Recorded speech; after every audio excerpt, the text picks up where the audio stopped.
Boa noite, pessoal. Hoje estamos em mais uma edição do CAS aqui do nosso Q&A virtual. E hoje a gente vai falar sobre o subsistema de TTC. Para isso, a gente está hoje com dois especialistas no tema, que são o engenheiro Luciano Barros e o Gabriel Coronel. Então, eu dou as bem-vindas para eles e deixo para eles falar mais sobre quem que são eles e em que projetos estão trabalhando atualmente. Bom, obrigado, Diego. Bom, primeiramente é um prazer estar aqui e participar do evento e apresentar uma introdução ao subsistema TTC. A gente vai apresentar aqui o que nós preparamos, são os conceitos básicos do subsistema e apoiado no exemplo do satélite Amazônia. Não é um tutorial de projeto, não são resultados do Amazônia, mas a gente está usando o Amazônia como exemplo, visto que o Amazônia é o próximo satélite a ser lançado pelo INPE, daqui a poucos meses, está terminando a campanha de testes, a campanha final de testes. Bom, eu sou o Luciano Barros Cardoso da Silva, eu sou tecnologista do INPE desde 2008, e eu trabalho no grupo de telecomunicações da Divisão de Eletrônica Espacial. Basicamente, meu trabalho sempre consistiu em acompanhar todo o processo do subsistema TTC e do subsistema de transmissão de dados. Eu divido essa apresentação junto com o Gabriel Coronel. Por favor, Gabriel, quer se apresentar?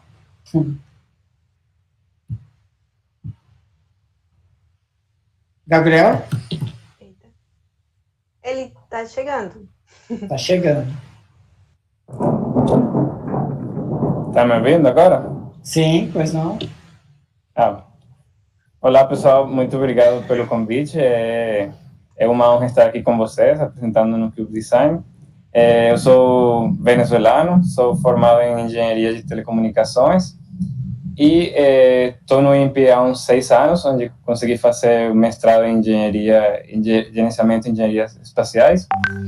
E hoje sou participante da equipe de AIT do satélite Amazônia 1 e sou responsável dos testes do subsistema TTC e da carga do subsistema de transmissão da carga útil. Tá, joia. Então, vamos lá, seguindo a agenda que a gente preparou aqui para essa apresentação. Primeiro, a arquitetura do TTC, que são os princípios básicos do sistema, ou seja, isso compreende as principais funções e as interfaces. Logo depois, a gente apresenta a configuração do subsistema, mostrando o diagrama de blocos e descendo uma estrutura top-down, onde a gente explica como as principais funções trafegam no diagrama de blocos e o porquê das redundâncias do subsistema, que existem dentro do subsistema. E, por fim, a gente apresenta os elementos, cada elemento que compõe o subsistema TTC. Logo em seguida, eu não pretendo entrar numa engenharia de requisitos, mas eu apresento alguns exemplos de requisitos de subsistema, ou seja, os modos de operação, os principais requisitos básicos, né, do subsistema TTC, uma lista de comandos e telemetrias com o exemplo do Amazônia, mas que são telemetrias comuns ou nos padrões de especificações para esse subsistema, e alguma coisinha, poucas palavras sobre o enlace de RF. Para concluir a apresentação, a gente aproveita a experiência do Gabriel aí, desses últimos meses e semanas, onde o satélite, o Amazônia, foi testado exaustivamente, e a gente usa não como resultados de teste do Amazônia, mas como exemplos de como o subsistema funciona na prática. Então, a gente usa o Amazônia como um exemplo de aplicação. Por fim, as considerações finais. Então, entrando na arquitetura TTC, o subsistema TTC basicamente provê a interface de comunicação em RF entre o satélite e a estação terrena para monitoramento e controle do satélite durante toda a missão. Ele é baseado nas características de rastreio, onde a estação terrena manda um sinal de subida. Esse sinal de subida é detectado e decodificado pelo TTC e manda um sinal de descida para a estação terrena. Esse sinal, através desse sinal, a gente pode rastrear o satélite ou obter a posição correta do satélite. Outra função é de telemetria, onde os sinais de telemetria de housekeeping, além dos sinais de dados, descem no enlace de descida do satélite para a estação terrena, e de telecomando, onde a estação terrena manda telecomandos para operar o satélite. Indo um pouco mais fundo, primeiro considerando o enlace de subida, a gente tem as principais funções do TTC. Como enlace de subida, nós temos, primeiro, receber o sinal de telecomando transmitido da estação terrena para o satélite em banda S. A banda S ela é atribuída pelos organismos internacionais, como, por exemplo, da União Internacional de Telecomunicações, a banda S de frequência, que é da banda de 2 GB. Depois, o TTC tem a função de realizar a demodulação desse sinal de telecomando, e aqui a gente tem um exemplo básico, né, que é o recomendado pelos órgãos internacionais, como, por exemplo, o CCSDS, onde nós temos a codificação de linha NRZL, após o sinal é modulado em uma subportadora digital BPSK, e após essa subportadora é modulado em phase modulation, ou modulação de fase, para uma portadora principal. Então, o TTC deve realizar essa demodulação e entregar esse sinal demodulado, os dados de telecomando, ao computador de bordo, OBC ou OBDH. Então, esse computador de bordo ele vai receber os telecomandos do TTC e operar o satélite.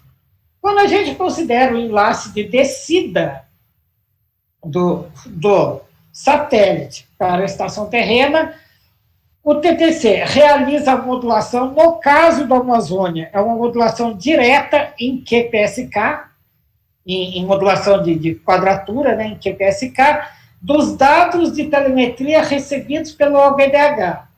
Então, o TTC realiza essa modulação. Ele pode também, em algumas arquiteturas, que não é o caso do Amazônia, mas em algumas arquiteturas, pode realizar procedimentos de codificação também, para proteção de dados no enlace de descida, e transmite o sinal de telemetria em banda S também, em 2 GB, numa faixa de frequência diferente da faixa de uplink, né, de subida, para a estação terrena, certo? Uma terceira função é o range, ou seja, a função de rastreio, que permite a seleção de frequência de transmissão em modo coerente ou não coerente na razão de 240 com 221. Essa razão ela já é especificada, onde o que acontece? O sinal sobe numa frequência em uplink e desce em outra frequência de downlink.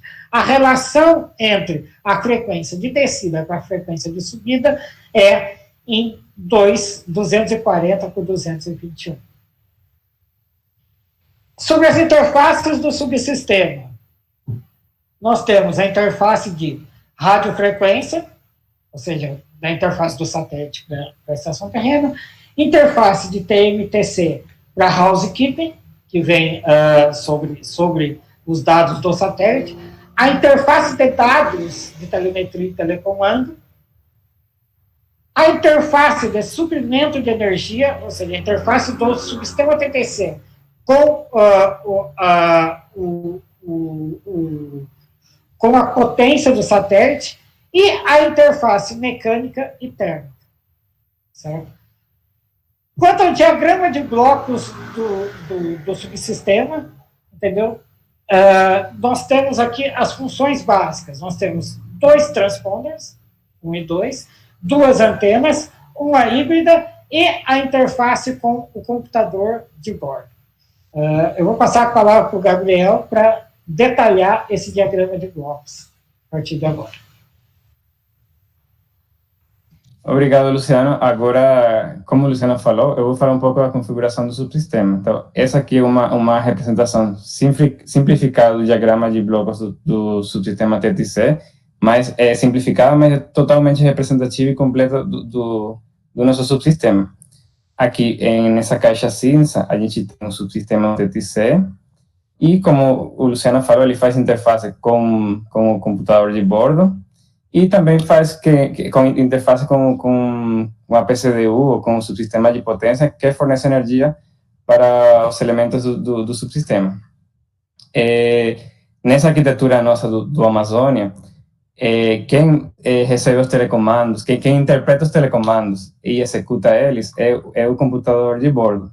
E quem junta a telemetria dos diferentes subsistemas que fornecem informação sobre a saúde do satélite é o computador. Então, e ele depois repassa para o subsistema TTC. Eu vou falar um pouco mais detalhado como é que acontece isso, mas é bom saber que tem algumas arquiteturas na qual esse conceito pode mudar. Ou seja, tem algumas arquiteturas do subsistema TTC que poderiam levar, nas quais pode fazer parte essa parte de interpretação e execução dos telecomandos e o agrupamento das diferentes telemetrias.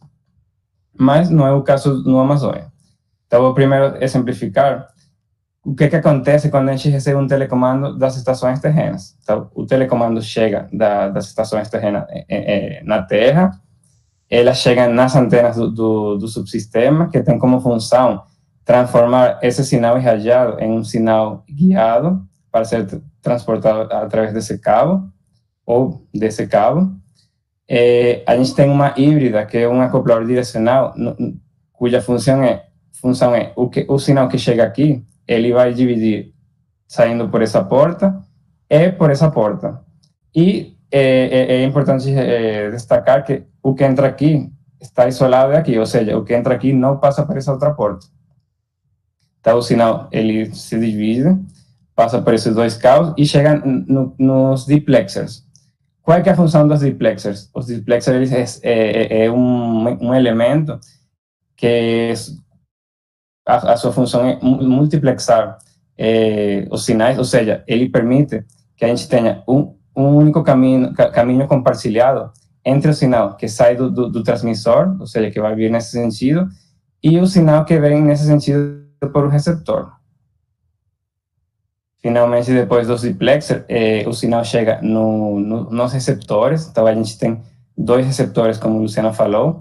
Eles 2 sempre estão ligados, e isso aí a gente chama de redundância quente. E a função do receptor é demodular o sinal, que o Luciano falou que vem modulado em BPSK e depois em Phase Modulation. E a ideia é que ele faça essa modulação e forneça um trem de bits, ou 2 trens de bits, um de dados e um de clock, para o computador. Aí o computador vai ter 2 sinais no quais ele vai ter que... Eles têm alguns algoritmos para escolher qual é o melhor, qual é o sinal mais apropriado, que está com mais qualidade. Ele finalmente escolhe um e executa o que foi enviado da Terra. Outra função que o Luciano comentou é a função de telemetria. Então, como eu já comentei, o computador de bordo, ele junta a telemetria vinda dos diferentes subsistemas e agora é ele que entrega um sinal de dados e um sinal de clock para o transmissor, ou para o transponder, né? Nesse caso, o transmissor, a gente tem 2 transmissores, só um deles liga a cada vez, e a função dele agora é o contrário, ele modula o sinal, o trem de bits que chega nele, ele modula e gera um sinal que é PSK. Esse sinal chega no duplexer, que como já comentei, a função dele é que utilizar esse caminho em comum, tanto para o link de subida como o de descida. volta na híbrida. Novamente, na híbrida, o sinal se divide nas duas antenas e é transmitido pelas antenas para a Terra. Tem uma outra função que é utilizada pelos operadores das estações terrenas, que é a função de ranging. O que é essa função? Essa função, a gente consegue mandar de terra um sinal conhecido. Pode ser um tons, pode ser um sinal digital conhecido. E a ideia é que a gente conhece como é que ele é, a gente envia e recebe de volta. E a partir desse tempo que demora entre o envio e a recepção, a gente consegue calcular exatamente onde que está o satélite. Então, vou mostrar aqui como é que é o fluxo do sinal, do sinal de ranging. Então, ele chega aqui na híbrida, normalmente mesmo funcionamento que eu já comentei. Só que agora, a função dos receptores é demodular o sinal e ele já passa para os transmissores, onde acontece a modulação no link de descida. Então, ele volta, como já comentei, só um transmissor a cada vez fica ligado. Então, ele voltaria, nesse caso, assumindo que o transmissor 1 está ligado, volta no duplexer, passa pela híbrida e finalmente chega às antenas, onde é enviado de volta à Terra. Aqui eu vou comentar um pouco que os nossos subsistemas de forma geral, e o TTC é um deles, que eles são projetados para ter bastante redundância. Por quê? Porque a gente não pode não pode correr o risco de algum componente, algum elemento falhar em órbita.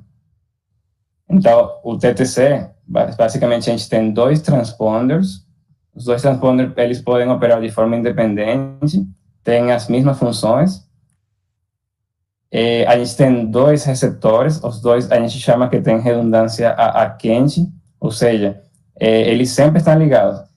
Vale a pena destacar que no Amazônia e em grande parte dos satélites, a gente tem 3 elementos chaves que eles nunca podem desligar, que são o computador de bordo, o receptor, os receptores, e o subsistema de potência, a PCD-1 no caso do Amazônia. Então, esses três conjuntos de elementos, eles têm uma característica que a gente liga a eles e não tem como desligar por telecomando. Então, essa é uma redundância que a gente tem com receptores. A gente também tem 2 transmissores. Aqui, eu como comentei, a redundância deles é a fria, então um deles a cada vez, ele só pode ligar um a cada vez. Se algum deles falhar no lançamento ou durante a órbita, o computador ele fica monitorando eles e ele é capaz de detectar que um deles falhou e ligar o outro. A gente tem também redundâncias nos caminhos, então se você for ver o que interliga o transmissor 1 com as antenas, ele tem vários caminhos entre as antenas e os receptores. Então, tem uma redundância não só desses caminhos, também dos caminhos entre os transmissores e os receptores e os computadores de bordo. Ou seja, também o computador de bordo também é redundante e todas essas conexões são tudo fisicamente redundantes. Até com a própria PCD-U, o sistema de potência, também a gente tem redundância. A gente também tem redundância nas antenas. A gente tem, eu vou comentar daqui a pouco, mas a gente tem uma antena na fase Earth, a fase que aponta para a Terra do satélite, e uma antena que aponta para a fase anti-Earth do satélite, ou seja, aquela que fica para o espaço. E tem 2 polarizações que eu vou comentar por que tem 2 polarizações. Só comentando, um comentário adicional, que essas redundâncias, isso é um padrão, né Gabriel? Ele não é específico do Amazônia, isso, no caso, esse exemplo é do Amazônia, mas ele é padronizado pelas recomendações. É uma recomendação, e isso é um projeto comum em subsistemas TTC. Sim, com certeza. E assim, como eu falei, nem é só o subsistema TTC que tem toda essa redundância. Praticamente o satélite todo, de forma geral, quando é um satélite de alto custo, tem esse tipo de redundâncias, porque é muito... arriscado que você ter um único ponto de falha. Aí, como eu comentei, a gente tem duas antenas, uma apontando para a Terra e uma apontando para o espaço. Então, esse aqui a gente chama fase Earth e fase anti-Earth. Uma operação nominal, a gente vê que a antena Earth seria suficiente para você ter comunicação, mas a gente coloca, é comum ter uma antena apontando para o espaço, uma antena do subsistema UTTC, porque durante o lançamento, ou em caso de alguma perda de altitude, a gente possa ter comunicação. Então, nesse caso, a gente pode ter, por exemplo, satélite de costas para a Terra, e é a antena da fase anti-Earth a que vai fornecer a comunicação com as estações terrenas. Eu comentei também que a gente tem duas polarizações. Então, antes de falar por quê, vou descrever um pouco o que significa essa polarização da antena. Quando a gente tem uma antena de polarização circular direita, que é right-handed circular polarization, vamos supor que a gente está olhando daqui, desse ângulo para cá. A gente vai ter um campo elétrico que ele se propaga de forma circular e com um sentido horário. Quando a gente vê uma antena LHCP também da mesma posição, esse campo elétrico se propaga no sentido oposto, sentido anti-horário. Mas, quando a gente utiliza essa configuração das duas polarizações diferentes nas fases diferentes ou fases opostas do satélite, a gente pode ver que a contribuição, assim, as duas têm uma contribuição no campo elétrico. Então, isso permite que, em esse caso que eu comentei, mesmo perdendo a atitude, a gente vai ter um sinal construtivo para a Terra. Se elas fossem opostas, poderia ter alguma ocasião nas quais o campo elétrico delas se cancela. E essa configuração de antenas nas duas fases e de antenas de polarizações opostas, praticamente dá o que a gente chama, são quase omnidirecionais, ou seja, a gente praticamente não há nenhuma atitude do satélite na qual a gente não consiga se comunicar com ele. Aqui, nos slides anteriores, eu mostrei como é que o diagrama de blocos, mas tudo bem, mas como é que ele é de verdade? Então, aqui, esse slide, eu mostro uma foto do subsistema do TTC do Amazônia. Então, aqui a gente tem um transponder, essa caixa preta aqui da esquerda, e aqui outro na direita. A gente tem a híbrida, essa pequenininha aqui, e a gente tem esses cabos que tem uns vindos dos transponders e tem outros que vão para as antenas. Aqui tem uma antena e a outra fica na outra face do satélite. Aqui, umas imagens mais próximas dos transponders, mais de perto, né? Esse daqui é o diplexer, que aparece no diagrama de blocos. A gente tem aqui o transmissor, toda essa caixinha aqui, esse andar dessa caixa preta do transponder. E, por último, tem aqui essa parte aqui é o receptor. E aqui temos outro transponder. Aqui temos a híbrida. Então, a híbrida é um elemento com bastante confiabilidade. O único que a gente tem que ter em relação à híbrida é que o número de vezes que a gente utiliza o conector, o número de vezes que a gente faz um match, que a gente registra quantas vezes a gente faz match ou dematch nos conectores. Essa aqui é as antenas, uma foto das antenas. E aqui, só de curiosidade, como para destacar, esse fornecedor aqui, ele já cria as antenas com duas hélices, ou seja, em princípio, ela poderia funcionar com qualquer uma das duas polaridades. E é só trocar aqui a porta que você vai utilizar. Porém, no Amazônia, ela já vem, o fornecedor já ele fala qual é a polaridade, e essa carga que eles colocam, ele já vem fixa, não tem como tirar.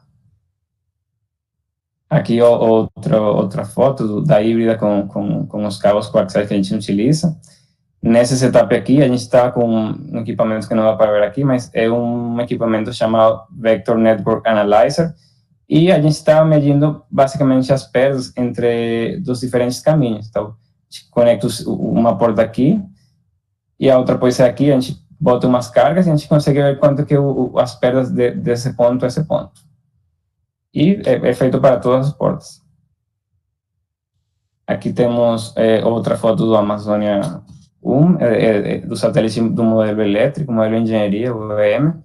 E aqui temos a antena Earth, essa aqui é a face Earth que tem a câmera, tem a antena AWDT, e desse lado aqui a antena anti-Earth. Aqui podemos ver os sensores de estrela que apontam para o espaço, aqui tem as antenas do GPS, e aqui nesse teste, a gente estava no teste de compatibilidade eletromagnética, que eu vou falar um pouco dele mais na frente. E aqui algumas fotos do satélite Amazônia 1, modelo de voo. Aqui foi antes do teste de termovácuo. Então ele tem o que a gente chama skin heaters, para simular a carga térmica no satélite. Aqui temos a antena que aponta para a Terra, a face da Terra. Aqui outra foto durante o teste de separação. Temos aqui a antena do TTC. E esse aqui um dia no rol de integração, onde a gente o satélite passa a maior parte do tempo. Agora eu vou passar para o Luciano, para ele continuar falando sobre os exemplos de requisitos do subsistema do TTC.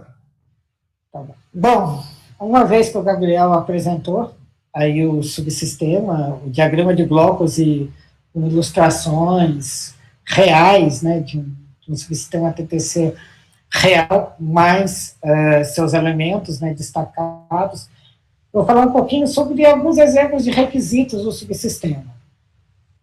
Certo? A primeira coisa são os modos de operação, não o modo de operação do satélite, é importante não confundir, mas o modo de operação do subsistema.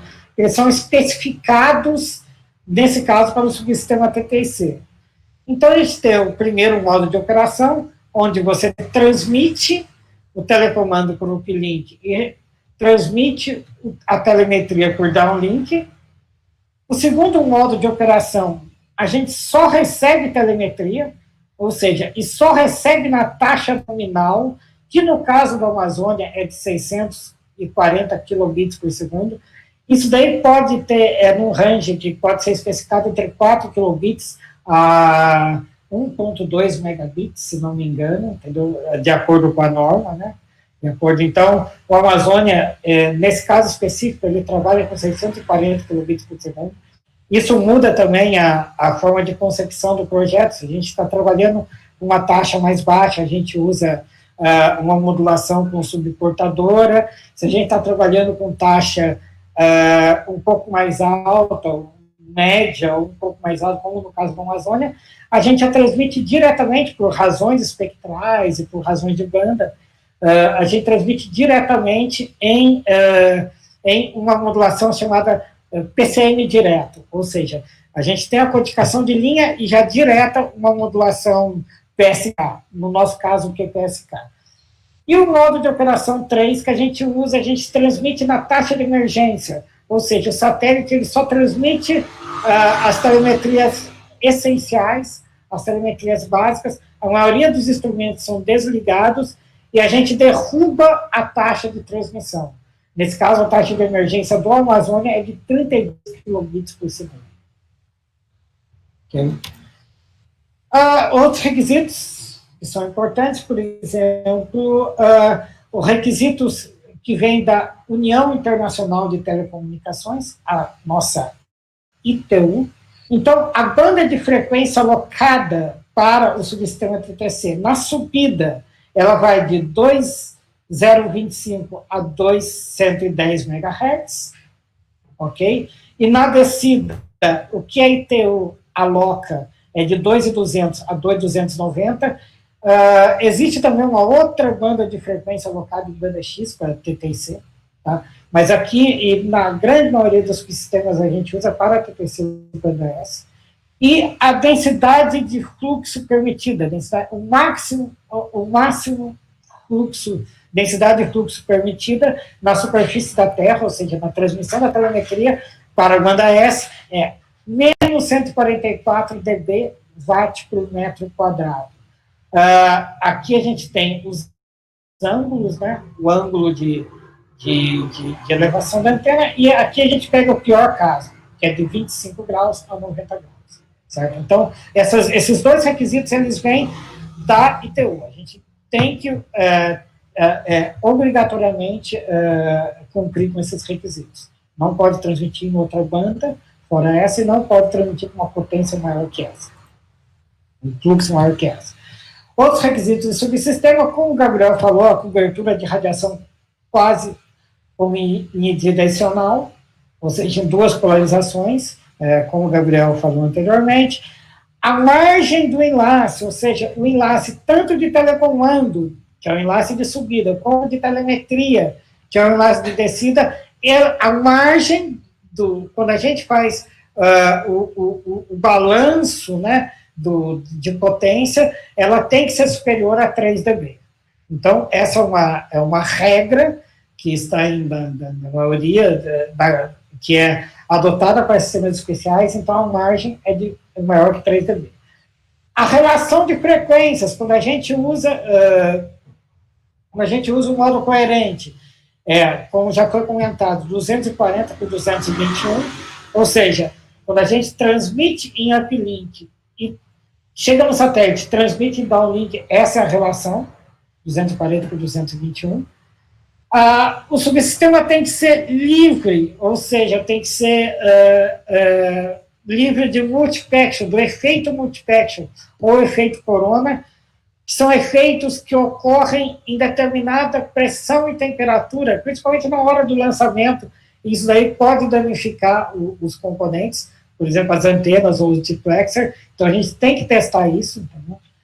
E todo o subsistema é CCSDS Standard. CCSDS é um órgão internacional, do qual a maioria as maiores agências internacionais, elas são signatárias. Então, nós cumprimos com as especificações, ou com o Standard CCSDS. Ô, Luciano. Pois não, Gabriel? Só para comentar para o pessoal que, em relação ao efeito corona, que você falou, quando a gente testa o satélite, a gente, no início do teste termovácuo, uma das partes do teste é a gente configura o satélite em modo de lançamento, na configuração de lançamento, ou seja, os equipamentos que só estariam ligados no lançamento, e a gente monitora se de fato nessa região que a gente fala de região de corona, o subsistema vai de fato a sobreviver, ou se ele vai funcionar sem nenhum problema. Então é uma das coisas que a gente fica de olho durante esse teste, durante o teste termovácuo. Exatamente, não é o coronavírus, mas é bem nocivo, é bem perigoso. Bom, outros requisitos do subsistema, requisitos básicos, a frequência do receptor, que a gente tem que escolher dentro daquela faixa, né, determinada pelo ITU. No caso da Amazônia, é 2033.2. A faixa dinâmica que chega no receptor, é de menos 128 a menos 50 dBm. A modulação, como já foi comentada, aqui a gente está falando, né, do enlace de subida, né, de telecomando. Então, aqui, nesse caso, a gente usa NRZL, BPSK e PM, a gente trabalha com subportadora, por quê? Porque a taxa de bits transmitida é uma taxa baixa, de 4 kilobits por segundo. Então, a gente não tem problema de banda, a gente usa a subportadora que auxilia e muito na recepção do sinal. Certo? A taxa de varredura para lock do subsistema é de 32 kHz, mais ou menos 115 kHz. Algum comentário, Gabriel? Não. Nenhum. Bom, para o subsistema de descida de telemetria, tá, alguns dos requisitos básicos, né, principais, a gente usa a frequência do transmissor, né, de descida de 2208 MHz, está dentro da faixa determinada pela ITU, que é de 2.200 a 2.290, salvo memória. A modulação de telemetria é em QPSK. Por quê? Porque a nossa taxa ela é no meio da faixa, né? Da faixa padronizada pelo CCSDS. Então, ela é de 640 kbps por segundo. Então, para conformidade espectral, conformidade com a banda, a gente usa a modulação que a gente chama de PCM direta em QPSK. Não usamos subportador aqui, e é o recomendável, né? O que muitos satélites fazem. E o nível de potência de RF, normalmente para TTIC, a gente tem 1 watt, 2 watts ou 5 watts. No caso da Amazônia, a gente transmite com 5 watts, que é 37 dBi. Okay? Se o Gabriel tiver algum comentário? Não. Então vamos. Requisito sobre a estação terrena. O G sobre T da estação terrena, que é uma figura de mérito, ou seja, é o ganho da antena sobre a temperatura de ruído que entra nessa antena, que a temperatura de ruído pode ser o ruído vindo do solo, chamado T-ground, ou vindo do espaço, né, da região que está ao redor, né, da antena. Então, essa relação, essa figura de mérito, G sobre T, ela tem que ser maior que 21 dB por Kelvin. Quando a gente considera o enlace de subida, a EIRP, que é outra figura de mérito que leva em conta a potência do transmissor, as perdas e o ganho da antena, ela tem que ser maior que 62 dB watts. E a polarização, ambas polarizações, em direita e esquerda circular. Aqui são exemplos de uma lista de telecomando. No caso, a gente tem range on, range off, coerente on, coerente off. A gente tem outros telecomandos. Isso varia de projeto para projeto, mas esses são os principais. A lista de telemetria, que a gente mede de dentro do TTIC, ou seja, para a gente ver a saúde do TTIC, como ele está funcionando. Então, nós temos 2 tipos de telemetria, a telemetria analógica, AM, e a telemetria bi-level, ou seja, coerente status, range status, entendeu? Que é só se está ou não ligado. Ok?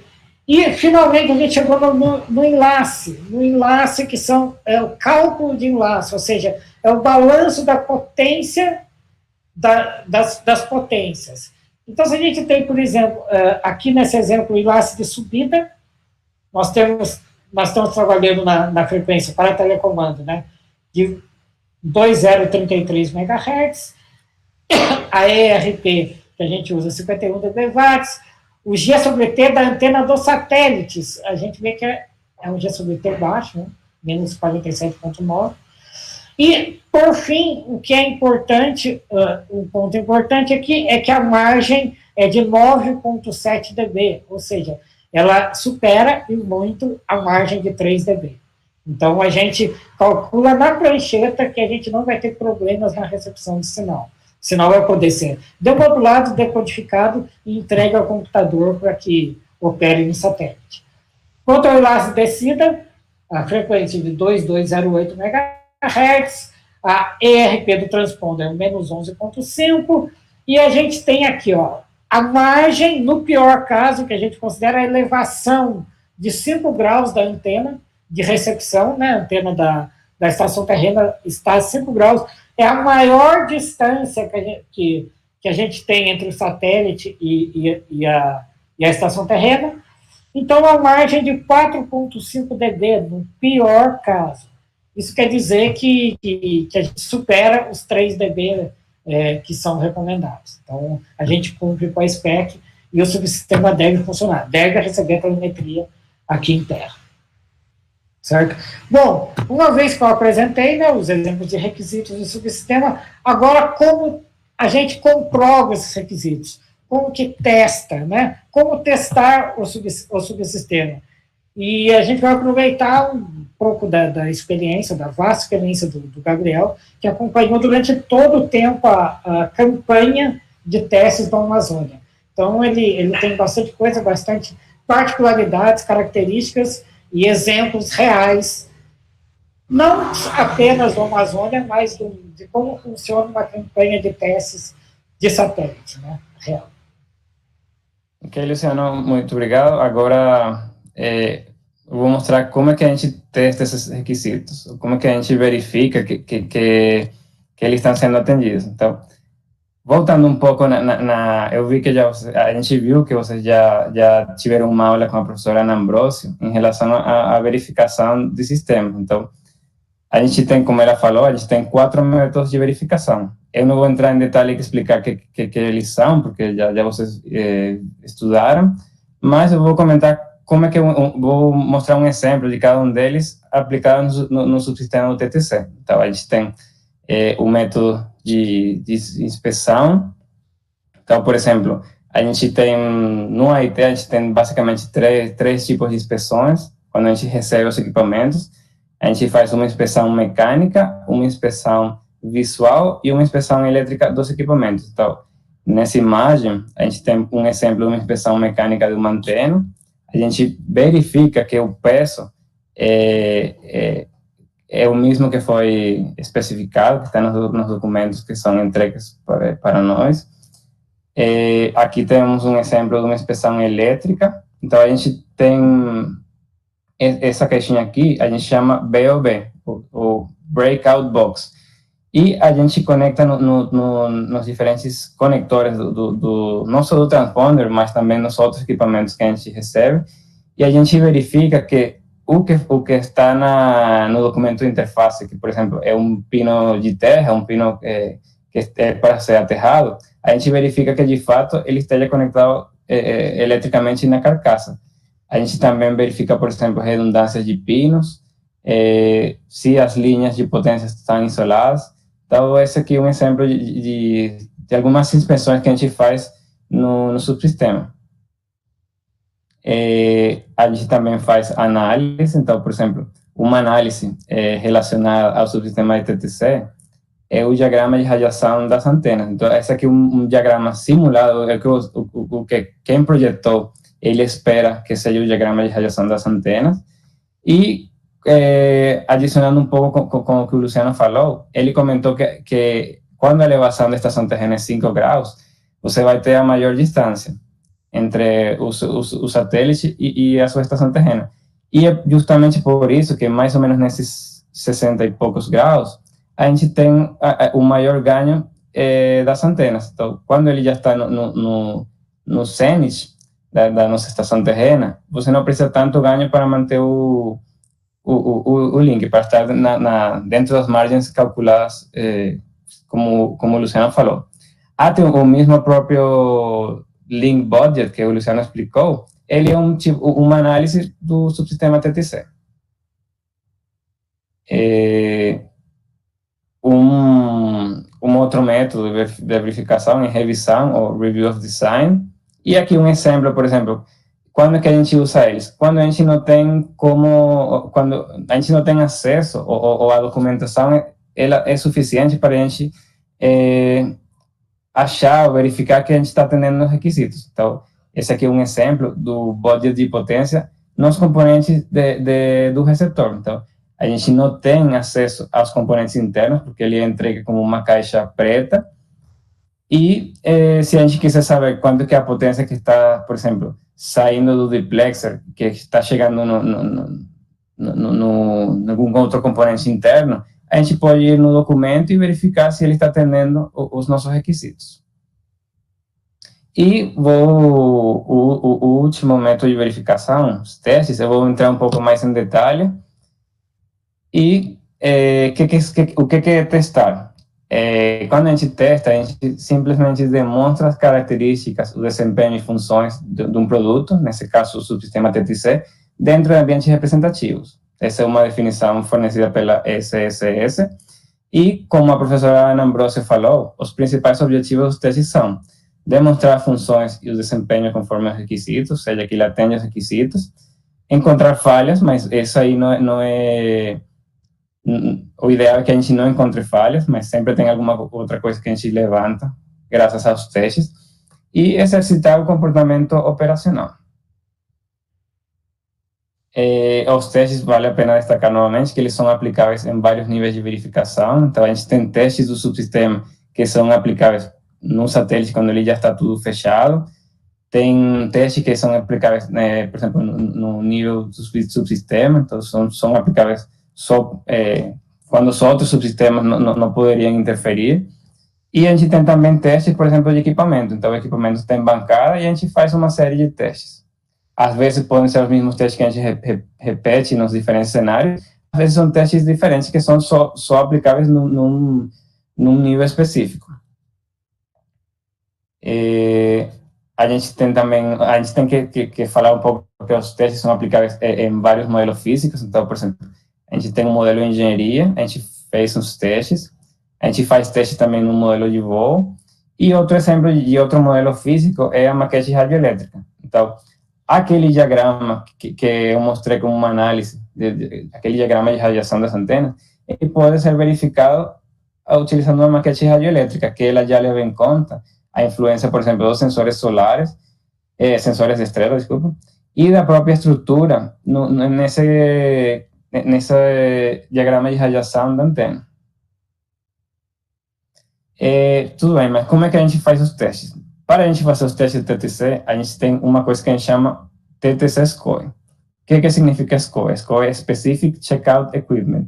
É simplesmente um conjunto de equipamentos que a gente utiliza para um fim específico. Então, nesse caso, esse SCOE é especificamente para os testes de TTC.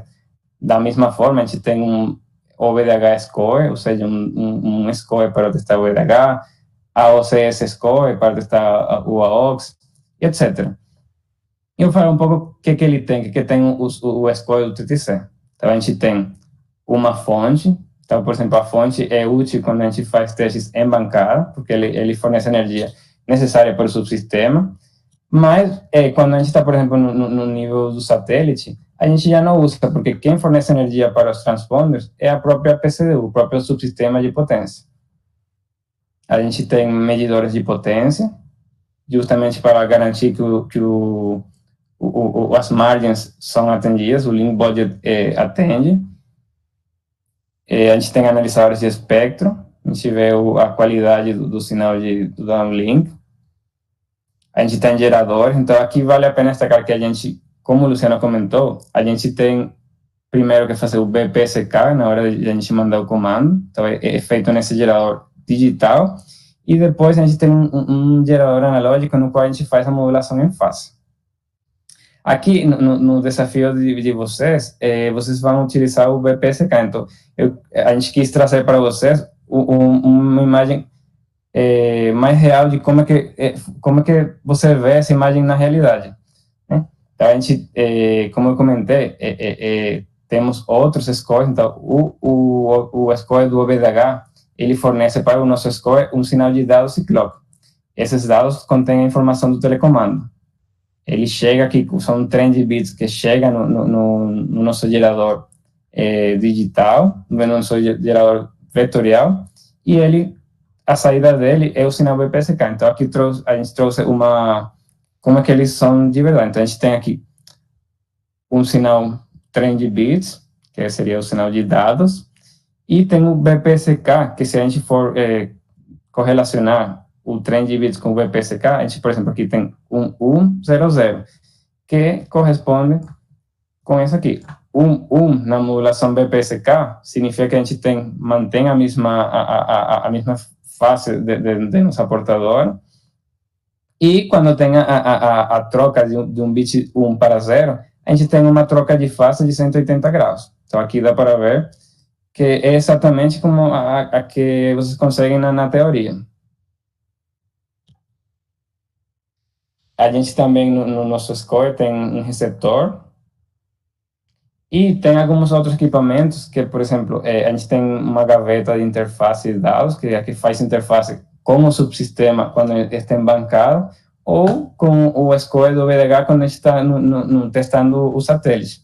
A gente tem gavetas de GRF, que pode ter diplexer, atenuadores, etc. E a nossa gaveta o nosso módulo de potência. Também tem que a gente chama Data Acquisition Unit, que ele simplesmente controla de forma automática umas chaves que estão aqui internas. De forma geral, todos os scores do TTC têm mais ou menos esses componentes. Alguns deles podem ter, por exemplo, frequencímetros, tem outros que podem ter VNA, um Vector Network Analyzer, que eu comentei para vocês que a gente utiliza, por exemplo, para medir as perdas entre um ponto e outro. E, basicamente, é isso de forma geral, que podem ter osciloscópios, mas, de forma geral, tem tudo isso.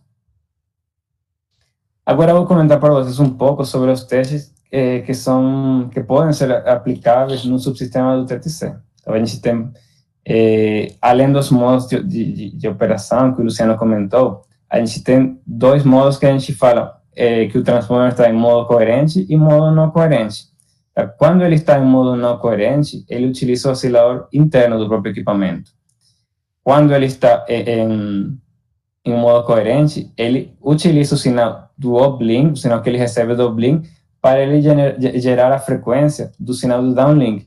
E como a estação terrena tem uns equipamentos, tem mais espaço, tem equipamentos mais robustos, ele tem uma estabilidade maior. E isso aqui você pode confirmar você fazendo um teste. Então, nesse caso, a gente tem uma curva na qual a frequência nominal é para estar aqui nessa linha. Quando a gente opera em modo coerente, dá para ver que a frequência ela se mantém na frequência nominal. Quando a gente já coloca o transponder em modo não coerente, dá para ver que ela tem uma diferença. Então, qual é o objetivo desse teste? Verificar que essa diferença em modo não coerente, ela está dentro do esperado. Ou seja, a gente já sabe que ele vai estar fora do nominal, mas tem uma margem que ele tem que atender. Outro teste que a gente tem são testes que a gente chama de output power e output frequency. Então, a gente tem que verificar que os transponders estão fornecendo sinais com as margens apropriadas de potência e frequência. E isso em todos os modos de operação. Então, a gente vê aqui que a gente tem o delta de frequência em relação com a frequência nominal. Em não coerente é diferente de zero, em coerente é zero. Às vezes é 1, 0, mas tem que estar muito, muito próximo de zero. E a gente vê aqui os níveis de potência, que eles são independentes dos modos.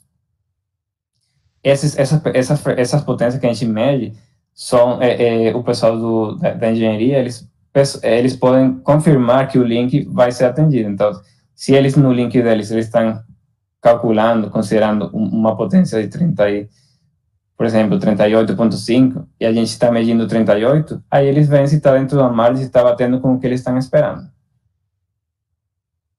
Outro exemplo de teste é o teste Carrier Acquisition and Tracking. Então, a gente verifica a capacidade dos transponders em adquirir o sinal do downlink e se manter em lock enquanto a frequência muda. E essa frequência muda porque quando o satélite está em órbita, ele vai sofrer o efeito Doppler. Então, como é que a gente simula isso aqui em Terra? A gente coloca o transponder em modo coerente, que a gente sabe que a frequência do downlink vai ser proporcional à frequência do uplink, e a gente gera essa portadora do uplink, a gente faz uma varredura nela. Então, a gente faz ela se mexer, e o transponder, ele tem que adquirir esse sinal de lock, e o downlink, ele tem que se mexer também. Ele tem que se desplaçar na mesma proporcionalidade que a gente está desplaçando o sinal do uplink. Então, aqui um exemplo, ele acompanha a varredura do sinal do uplink. Esse sweep range, o Luciano comentou, ele vem especificado, e a gente tem que verificar que ele atende de fato isso, que ele é capaz de adquirir e manter esse sinal de lock. Outro teste que a gente tem é o teste Carrier Acquisition Threshold. O que significa isso? A gente coloca no TTC Score um sinal com uma potência que a gente conhece que está chegando aqui, e a gente faz uma varredura do uplink. E o transponder ele tem que ser capaz de adquirir e manter o lock ao longo dessa varredura. A gente primeiro começa com uma potência, e a gente faz a varredura. Aí no final você pergunta, o transponder manteve o lock, pegou o lock e manteve? Sim. Então vamos baixar 1 dB. Faz de novo a varredura. Manteve? Sim. Então a gente baixa mais 1. Manteve? E aí a gente vai baixando até ele perder. Então, nesse caso aqui, por exemplo, assumindo que ele perdeu aqui, a gente define que o threshold, o Carrier Acquisition Threshold é esse daqui. Outro teste que a gente tem é os testes do Receiver Rest Frequency. Então, tem uma frequência mais provável na qual o transponder vai entrar em lock. E não necessariamente é a nominal. Então, a gente tem que verificar que essa frequência está dentro da margem esperada, da margem especificada. Então, a gente faz também de novo, a gente faz umas varreduras e vê quando é que o transponder entra em lock, qual foi a frequência na qual ele entrou em lock. Então, por exemplo, aqui, ele entrou em lock numa varredura ascendente, numa frequência nominal menos 18 kHz. Aqui, quando a gente faz uma varredura descendente, ele entrou em lock na frequência nominal mais 21 kHz. A gente pega soma os dois valores, divide por 2, e essa seria a receiver rest frequency, a frequência mais provável na qual ele vai locar.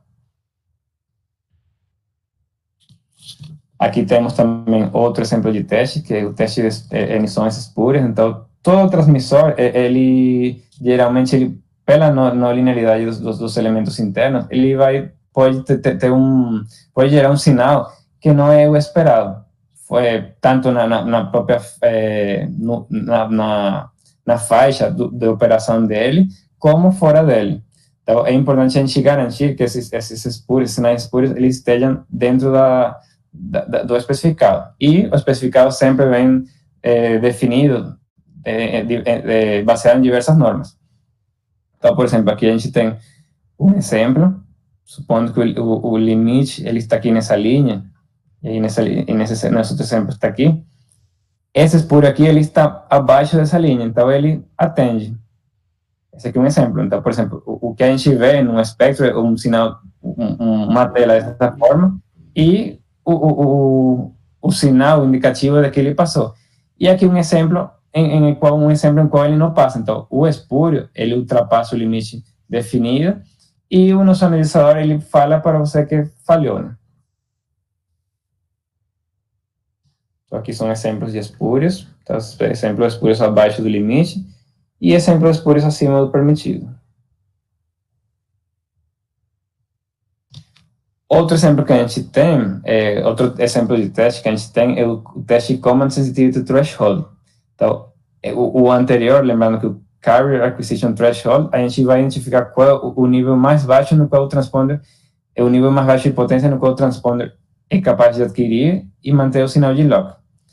Já nesse daqui, a gente vai tentar achar o nível mais baixo no qual o transponder é capaz de demodular o sinal e fornecer de uma forma que o OVDH seja capaz de interpretá-lo e executá-lo da forma que você espera. Então, mesma coisa, a gente seta uma potência chegando no transponder, manda, por exemplo, 100 comandos e conta quanto que ele recebeu. Ele tem que receber todos. Abaixa 1 dB, manda 100 e você vê quanto recebe. Recebeu 100, abaixa mais 1. E aí vai desse jeito, assim diante, até ele perder. Então, por exemplo, é comum ver que chegou num nível e ele perdeu, mas não perdeu tudo. Aí você baixa mais um nível e ele perdeu tudo. Então, é importante você levantar esse tipo de informação para caracterizar o seu transponder. E não só o seu transponder, mas também o seu sistema, porque aqui já você está praticamente verificando a interface com o VDH. Nesse caso aqui, o threshold, o Carrier Sensitivity Threshold, é esse daqui, que foi o último nível no qual ele recebeu os 100 telecomandos que foram enviados. Tem outros testes que a gente utiliza para verificar a polarização da antena. Então, como eu comentei, as duas polarizações têm que ser opostas. Então, a gente tem que garantir que de fato é assim. Como é que a gente faz isso? A gente pega uma antena do nosso SCOE, por exemplo, uma antena RHCP, e a gente aponta para a antena RH do satélite. Nessa condição, a gente registra qual é o nível de potência que o transponder está recebendo. O sinal a gente coloca no score para mandar um sinal, uma portadora, e a gente verifica o nível. E depois a gente troca a antena do SCOE e aponta com a polarização oposta. Então a gente bota, por exemplo, uma polarização LHCP e aqui RHCP.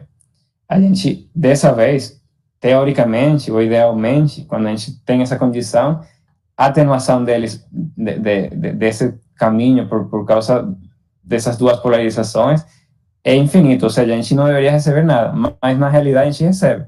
O importante é que o que a gente está recebendo nessa condição seja mais baixo do que quando você coloca as antenas da mesma polarização. Tem outra medida que a gente faz, que é o teste do Bit Error Rate. onde você verifica de forma estatística o desempenho do subsistema. Então, você manda um sinal que você conhece, ele entra como se fosse... vale a pena destacar que esse teste é aplicável em bancada. A gente, no satélite, a gente não aplica porque a gente não tem como injetar um sinal conhecido que seja transmitido diretamente no downlink. Então, em bancada, a gente conecta esse sinal nas entradas como se fosse o OBDH, transmite, e o mesmo score, ele compara se o que foi transmitido está sendo recebido da mesma forma, e ele vai contando os erros. Então, quando a gente abaixa a potência, a tendência é o número de erros aumentar. E outra coisa que também a gente vê quando a gente faz esse tipo de teste, enquanto mais tempo você pode estar nessa potência, e você fez o teste 1 minuto, então em 1 minuto ele não perdeu, mas a tendência é que você, quanto mais tempo deixar, a medida vai ser mais real e você vai ter um maior número de erros. Outro teste que a gente faz também no subsistema é a verificação da telemetria. O Luciano comentou que é bem importante saber o que o TTC, o sistema TTC, ele entrega por VDH. Então, a gente, antes de montar um satélite, a gente faz esse levantamento. Então, a gente tem que garantir que, por exemplo, se ele não está em lock, os pinos nos quais o VDH vai pegar informação, eles mostrem, por exemplo, que não tem tensão. E quando ele está em lock, eles mostram uma tensão, por exemplo, de 5 volts. Mesma coisa quando está incoerente ou não coerente. A gente tem que verificar que a pinagem, a tensão nessa pinagem que vai ser conectada ao VDH esteja correta. E a mesma coisa a gente faz com a potência de entrada. A gente faz um levantamento, a gente vai mudando as potências que chegam no receptor, e a gente vai levantando qual é a tensão de saída que ele entrega por VDH. Outro exemplo de teste, que não é necessariamente do TTC, mas o TTC é um dos subsistemas que tem transmissão, então é um dos que mais poderia causar interferência, que é o teste de compatibilidade eletromagnética. Nesse caso, nesse exemplo, a gente vai falar só de compatibilidade eletromagnética, teste de compatibilidade eletromagnética radiados. Então, o que a gente verifica? Tem duas coisas que a gente verifica. A primeira é que o campo elétrico emitido pelo satélite está abaixo dos níveis especificados, e dessa forma ele não vai, por exemplo, a influenciar o comportamento do foguete lançador ou de outros satélites que possam operar também depois no espaço. E a gente também verifica não só se ele polui aos outros, mas também se ele é influenciado pela poluição dos outros, poluição eletromagnética. Então, a gente injeta um campo elétrico externo no nosso satélite, e ele tem que aguentar. Então, o transponder, por exemplo, no caso do TTC, ele teria que não ser influenciado, ele tem que manter o performance, ainda quando aplicava esse campo elétrico externo. E, para finalizar, esses foram só apenas uns exemplos de teste. A gente tem outra grande quantidade de testes. Tem um teste de Error Vector Magnitude, tem de consumo de potência, corrente em Roche, máscara espectral, AM residual, ruído de fase, índice de modulação tanto da telemetria quanto do ranging, o diagrama real de radiação das antenas, emissão de espúrios, etc. Se o Luciano quer comentar mais alguma coisa em relação... Não, só um comentário adicional é que existem os testes quantitativos, né? Que é aqueles que a gente precisa daquele número, eles representam algo que realmente não vai bem no nosso sistema, e existem os testes qualitativos, que eles ajudam a gente a diagnosticar aonde está o problema. Como exemplo, esse teste do Error Vector Magnitude, através dessas medidas, ela não te dá, por exemplo, uma medida específica que a taxa de erro de bit não atingiu. Vamos supor, se a taxa de erro de bit não atinge o seu threshold, isso significa, ela não dá informação adicional de onde está seu problema.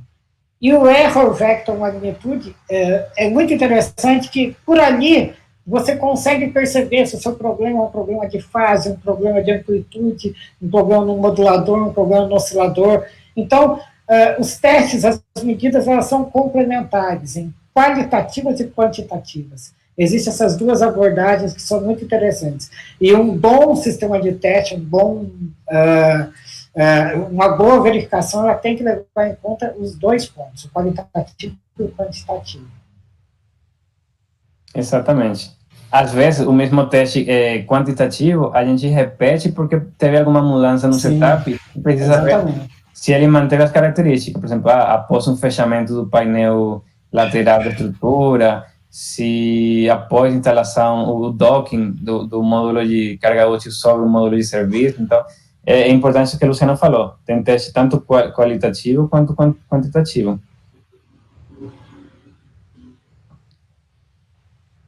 E, bom, aqui para finalizar, eu deixo o Luciano dar umas considerações finais. Ok, só para finalizar, a gente tentou mostrar uma introdução, né, sobre o subsistema TTC, e oportunisticamente a gente teve esse tempo que foi muito propício, que é o quase encerramento da campanha do Amazônia. Então a gente pôde usar, coisa que está muito fresca na minha cabeça, na cabeça do Gabriel, usar o satélite Amazônia como um bom exemplo, um exemplo real. É lógico que as medidas não são exatamente reais, não pretendeu-se na apresentação mostrar um projeto, como ele funciona, mas a intenção foi ilustrar como as coisas funcionam na prática. E foi um ótimo exemplo e propício pro INPE, propício para a apresentação, acontecer essa apresentação justamente no fim da campanha. Então, eu agradeço a paciência de todos aí, de todo mundo, e muito obrigado pela atenção. É isso. Algumas referências, né? As referências das especificações, acho que especificações comuns, né, em qualquer sistema de satélite. Então, tem alguns documentos chaves. Obrigado a todos. Muito obrigado, pessoal. Uma honra estar aqui com vocês. Muito obrigada a vocês, Gabriel e Luciano. É muito legal a apresentação, porque exatamente isso, mostrar um exemplo real e algo que está praticamente recém-saído do forno, né? E que vai estar em lançamento no começo do ano que vem.